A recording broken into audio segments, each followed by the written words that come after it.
mu karere ka Rubavu ho kuri station ya police ya Kanama hafungiye abantu bagera kuri 24 n'abantu 24 barimo abagore 5 bose bafatiwe mu kabari banywa inzoga z'inkorano zizwi ku izina rya magwingi.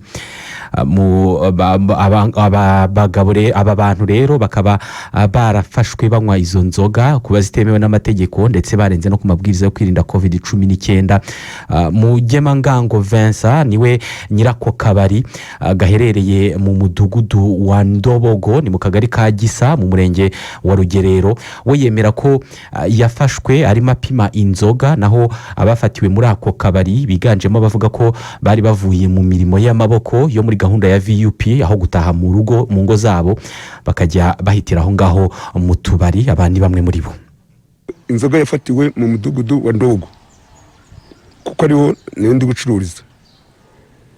Ubwo abantu bari barimo abari bafite inzoga bari hanze bamaze kubona polisi n'inkera gutabara zihageze, bone bose bari kwirukanka ntazi ikibirukanyije.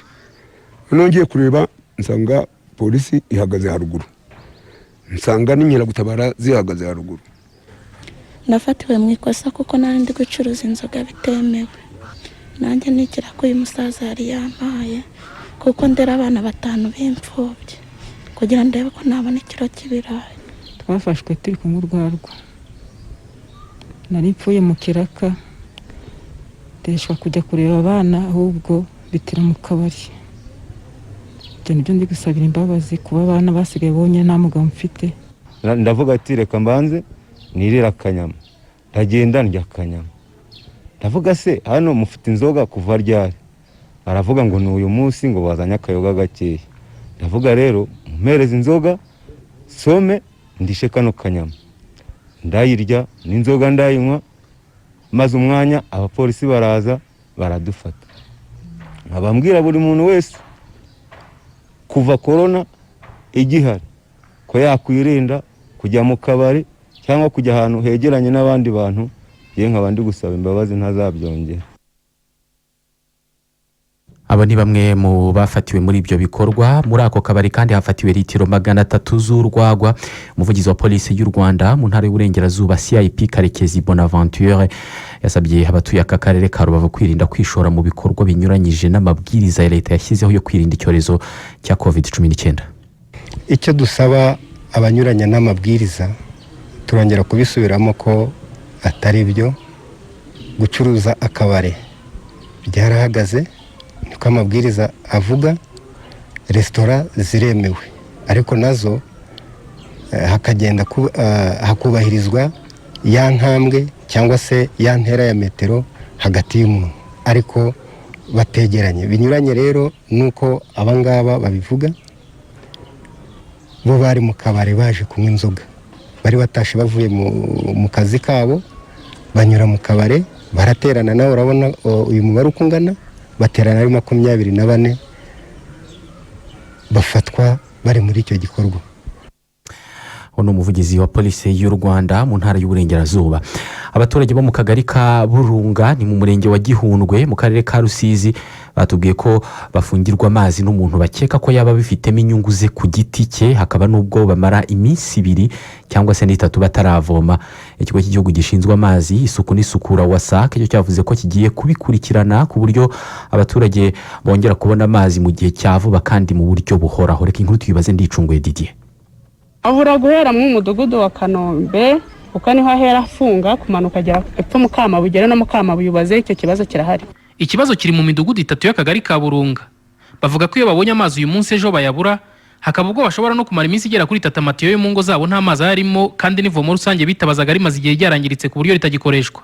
Bavuga ko kubura amazi biterwa n'umukozi w'ikigo cyashinzwe ugiye afunga akigendera akayafungura igihe abishakiye, ngo bisaba kumuhamagara iyo yakeneye cyane. Ntekereza ko biri mu nyungu ze bwite, bigatuma yakupa kugira ngo wenda abayakeneye cyane baze bamushake, wenda we bamugurira n'akantu kugira ngo yongere yakupure. Kandi kuba umwana yajya gukubitirwa mu mugezi waba bafite amazi mu rugo yafunzwe n'umuntu ni ikibazo. Mbere yamaraga nk'icyumweru, ariko ubu ngubu ashobora kugenda nk'iminsi 2 akazagaruka. Ubwo nyine bidusaba ngo dukore stock y'amazi. Kuri ubu kugira ngo abaturage babone amazi bari kwitabaza imibande ibonekamo imigezi ya Kankoko na Mpongora nayo iri kure yabo nk'uko babivuga.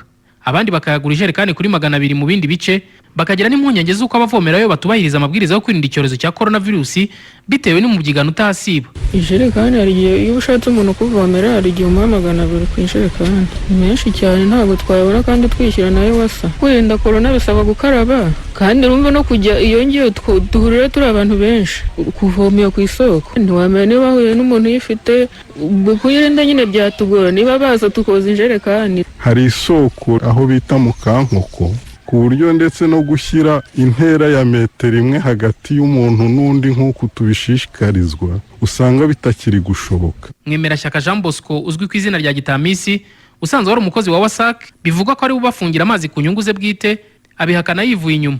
We yemeza ko ifunga ry'ayo mazi riterwa n'iyangirika rikunze kubaho ry'umuyoboro yageza muri ako gace, bikaba ngombwa ko bitinda ko hasanwa. Naho abavuga ko afunga umuyoboro kugira ngo abakeneye bahamagare ndetse ngo bamuha akantu ngo urwo n'urubwa.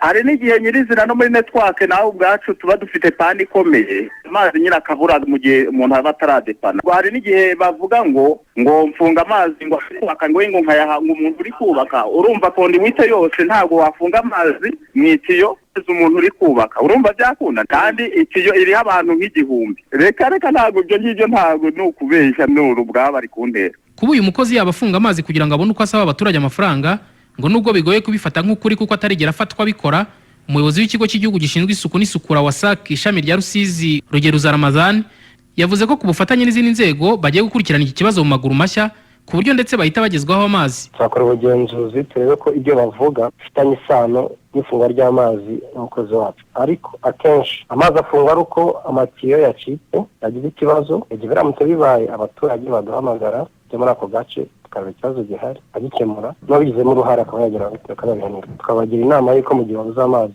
bagomba guhamagara ubuyobozi bwa WASAC karere ka Rusizi. Igihe bagize ikibazo cy'ibura ry'amazi nimero yacu barayifite. Mu Burunga nuko twari dufite pana bita ku Gaturika kandi umuyoboro ujyana n'amazi ucahari, niyo mpamvu amazi nyinshi n'amazi bafite ko twari turi gusana, ariko pana yari yarangiye. Amazi baraza kuyabona nubwo hari ahandi tukiri gusana, ariko amazi baraza kuyabona. Ibi bibaye mu gihe abaturage muri rusange bakangurirwa kugira isuku mu rwego rwo kwirinda icyorezo cya COVID-19, aho basabwa gukaraba intoki inshuro nyinshi kandi amazi meza, bakibaza uburyo babihuza no kubura amazi ku maherere muri ubu buryo. Didier Ndicunguye mu karere ka Rusizi.